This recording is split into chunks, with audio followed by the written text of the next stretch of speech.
Guys, eto na siya. Cheska Wright. Hi, Cheska. Welcome. Welcome to my vlog. Kumusta ka? Kumusta? Okay naman po. I've been doing well.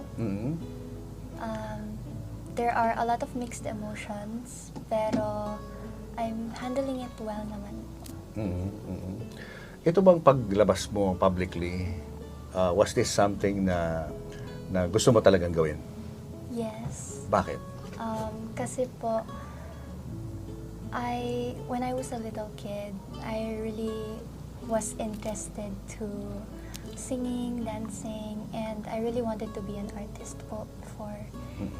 I was interested into like a lot of stuff. Out. No Doon sa regrets. ano na yan, sa No interview na yan. Napaaga lang po. Napaaga lang. Kaya, Guys, eto na siya. Cheska Wright. Hi, Cheska. Welcome. Welcome to my vlog. Kumusta ka? Kumusta? Okay naman po. I've been doing well. There are a lot of mixed emotions, pero I'm handling it well naman po. Ito bang paglabas mo publicly, was this something na gusto mo talagang gawin? Yes. Bakit? Kasi po, when I was a little kid, I really was interested to singing, dancing, and I really wanted to be an artist po before. I was interested into like a lot of stuff po, like taking videos of myself, like makeup, playing with makeup, singing, dancing, yun po. So, yes po. Sino mga ina-idolize mo noon, Ina-idolize nung bata ka? At hanggang ngayon, ha? Sino mga artist yun? Before, I idolized po Ate Catherine. Bernardo. Yes po. Oh, okay. Why Catherine Bernardo? I like her po. Yes po. I idolize her acting and everything po. Yes. So, is she someone na gustong mong maging katulad balang araw? Yes po. So, it's not just singing that you want to develop. You also want to act someday. Yes. Sino itong unang-una mong in-idolize na personality? Ang pinakaunang-una ko pong in-idolize ay si Michelle Fan po. Aha. Yes. Okay. For those who don't know, Michelle, sino ba siya? She's a makeup artist and she was like famous. Mm. Like sobrang famous niya po before. Aha. And so, ginagaya ko po siya palagi. Yun po Yung makeup yes niya. po. Yun po. So, ano to? Pinopost mo publicly para makita ng mga tao? No po, it was kept. Actually, sa YouTube, meron pong isa na na-post. Pero everything, yung mga videos ko po was kept. Hindi ko po siya pinost. So, ibig sabihin, bata ka pa lang, meron ka na talagang parang makings of, wanting to become a celebrity one day. Yes po. Mga ilang taon ka nung una mong naramdaman yan? When I was 5 and 6 years Mga ganon. old. Yes Nag-ano ka po. na?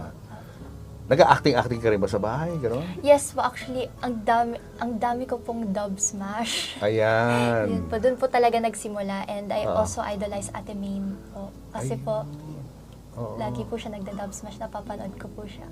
Siya talaga ang kinokopya mo. Yes po. Oh. Yun nga, nakikita ko sa kanya, lagi ko kinakausap ang anak ko, hindi mo siya kailangan pilitin lumalabas naturally na yung talent niya, ganyan. Gusto niya yung ginagawa niya. Kaya bago kami pumirma sa contract, ilang beses ko siyang tinanong, are you sure? Kasi anak, pag lumabas ka, hindi may iwasan na masgahan tayo ng tao. Dapat ready ka emotionally, lahat. Dapat maging strong ka, anak. Huwag ka magpapa-apekto. Katulad ngayon sa nangyayari. Pero tinanong ko siya the other day, are you okay? Kasi may mga nababasa nga siya. Sabi niya, I'm okay, mami. Alam ko naman story niyo eh. Kailan siya manifest ng talent niya sa pagkanta, pag-perform? Bata pa po. Mga ilang taon Like yun? 3 years old pa lang. Nagvo-vlog. Ay, nag-ano na siya eh. Ang uso kasi ng mga time na yun, yung makeup tutorial. And fan siya ni Michelle Fan. Aha.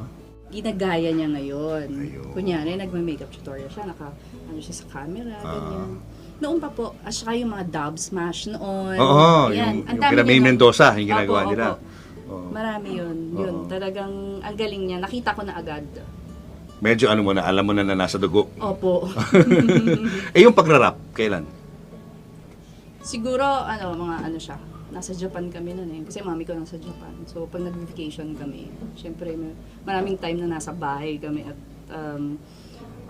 puro gadget siya. Nakita ko na lang, may sinusundan siyang rap, hindi ko lang talaga maalala. Gusto ko lang ipakita yun eh. Kasi ang cute-cute niya doon, ang galing niya. Yun yung first time na nakita ko siya. Na yung bibig niya, ang bilis talaga. Like, ginagalan siya. So, natuwa naman ako. Tapos, Hindi niya pinapanood yung mga MTV ng daddy niya? minsan nakikita ko, Oo. Ginagaya niya? opo. Tapos, Mm. nagulat ako kasi may mga pictures kami doon eh. Oo.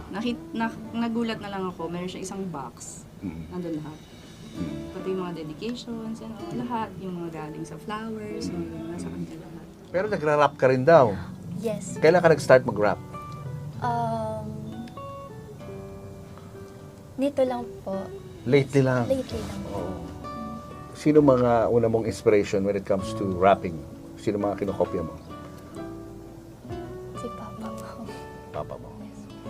In Uzio, Ingram, took us on a maximum, not a 45 or 44 Magnum, and it ain't even a 357, no 12 gauge pa the mouth, so listen na, dito na si Kikot, kasama mo si Tots, Glock 9, it's time to rock rhyme, di ko mapigil lumabas sa mga seta sa kabibig, dito pa dadaig, ang bunganga, halto munganga, lahat na papahanga sa talento, kita kakaleto, panamadaloy na ngayon nakatira sa Antipolo, sumasaklolos, mga hip-hop, pwede ka ririno, pwede rin trip lang, si Glock kasama ang parokya, para bulaga na kailangan di mabokya, di mo na kailangan malaman kung bakit pa, ni lahat ay nagsama-sama, mic check, eto na nag-step na, Puwersa, France Magalang naglaknay na parokya. 1, 2, 3, 4, let's vote in! Kinikwento po sa akin ng mga lola ko, tita ko, kung sino si Papa, kasi syempre po hindi ko po siya masyado na-meet. So, they tell a lot of stories about him. Like what? What stories do they tell you about Daddy Kiko? Marami po siya. Pero, I can't say it po. Okay. So ano na lang yung parang pinaka, I wouldn't call it memory because you don't have naman memory dahil baby ka pa, di ba, nung time na nawala siya. Yung parang pinaka-reference na tinitingnan mo lagi.